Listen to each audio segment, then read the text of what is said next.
Hi, in this video we're going to show you how you can wipe a disk to securely remove all the data from it, and then also show you how to wipe the free space.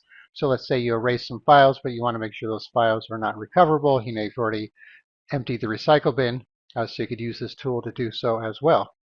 So let's say you're maybe getting rid of a secondary hard drive because it's failing, but you want to make sure all the data is wiped before you recycle it. You could use this for that. Or let's say you're giving your computer away and you actually want to wipe the Windows drive and just give it to somebody with a blank disk. You could do that as well. All right, so the tool we're going to be using is called Active KillDisk. So if you go to their website, we're going to be using the free version here, but the free version only supports one pass of zeros, no support for verification or batch mode or customization. Then they have a free version for Linux and a free version for macOS. And then they have the professional version.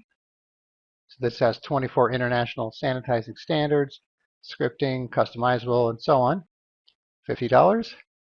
And then they have the Linux version for $65. And then they have the ultimate version here and some extra features. All right, so depending on how secure you want to be and how often you're going to be using it, you can decide if the free one's good enough or if you need to buy one of the other ones. All right, so let's open it up here. I already have it installed. Okay, so here is the Windows drive. You can see our Windows partitions, and you can see this is grayed out because we can't do anything with it while Windows is running. We can't even wipe the free space. And then here's our secondary drive here with the partitions. And if you click on it, then it activates these options here, such as erase the disk if you want to completely erase it. So this one we can erase within Windows. The C drive you cannot erase within Windows. You have to do it with the boot disk, which we're going to do next. And then we have the option 2 to wipe the disk. So if you hover over, it says erase unused space on selected disks. So we're going to do this first, and then we're going to make the boot disk, and then wipe the Windows drive. All right, so with this selected, we'll just click on wipe disk. All right, so if we pick one of these other options, watch what happens. It says you have to buy it to use it. You can't even do the one pass random. It has to be the one pass zeros. Then we have erase options here. If you want to use an erase certificate showing it was erased, processing reports, processing logs, and what to do with errors. All right, we're going to keep everything as default here. All right, we're going to click on Start. So it says does not delete existing files or folders, just cleans up unused space. So let's take a look here. So here is what we have with all these files and folders here. So this should be intact when we're done here. So let's close this and we'll try it out.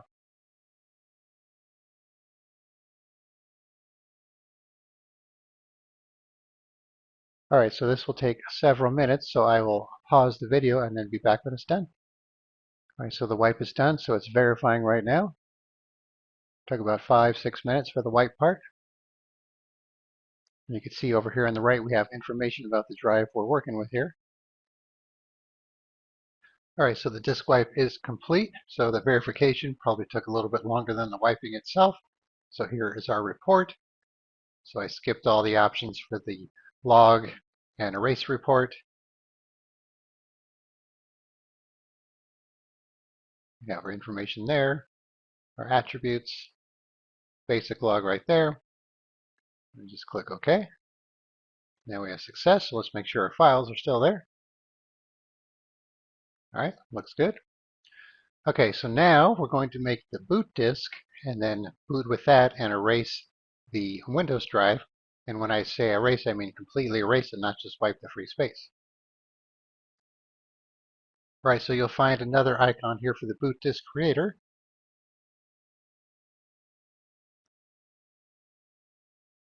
Let's see if we can make this fit the screen a little better here. I'm recording at a low resolution.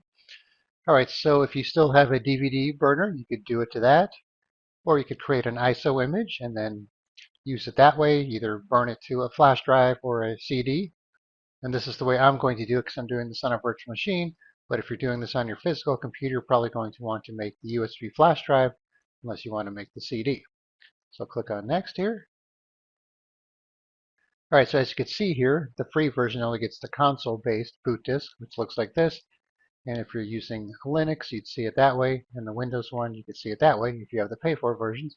And then you can see these tabs are grayed out as well for the free one. Alright, so since I can't see the screen here, I'm going to have to hide the taskbar real quick.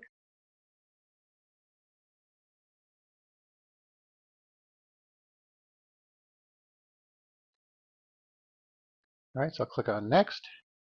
Alright, so here's the temp file for creating the boot disk. And you click on Create, and then you can tell it where you want the ISO file to be made, assuming you're doing the ISO option here. I'll stick it on the desktop, and I'll stick with the default name here. Click on Save.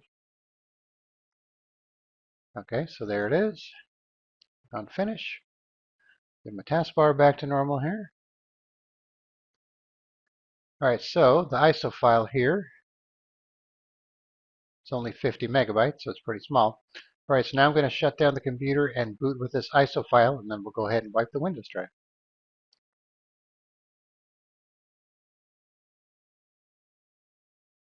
Alright, so you can see we have our Linux bootloader here.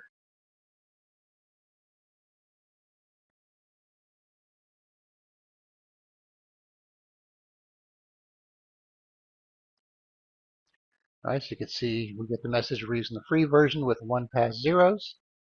Press OK or Enter to continue here. Alright, so here's where you need to be careful. You need to know which one is your Windows drive, so you wipe the correct one.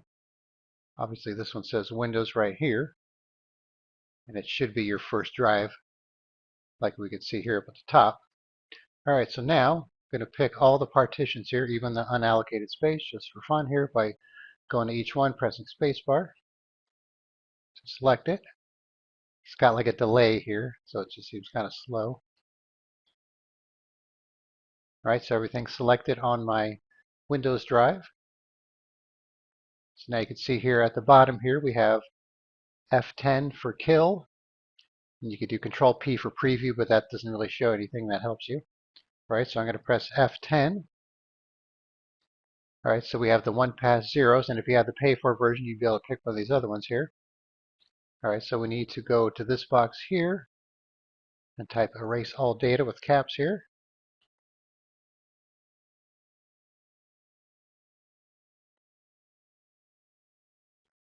Just like it shows.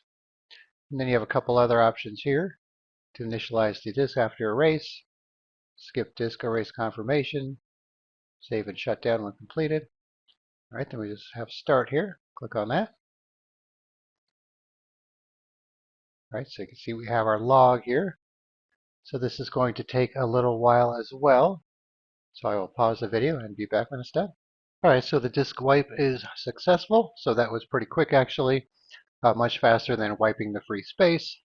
Then again, it was only using 1 pass here, so the more effective methods are going to take quite a bit longer.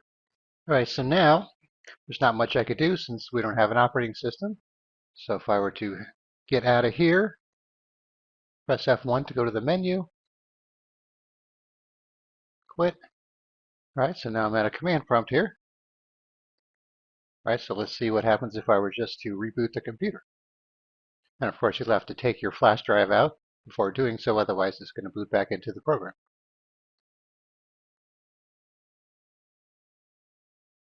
Alright, so now you can see we have a message here from Windows Boot Manager saying there's no media, so your message might look different depending on your computer's configuration. Alright, so that's the gist of how KillDisk works. So I will put a link in the description and you can try it out for yourself.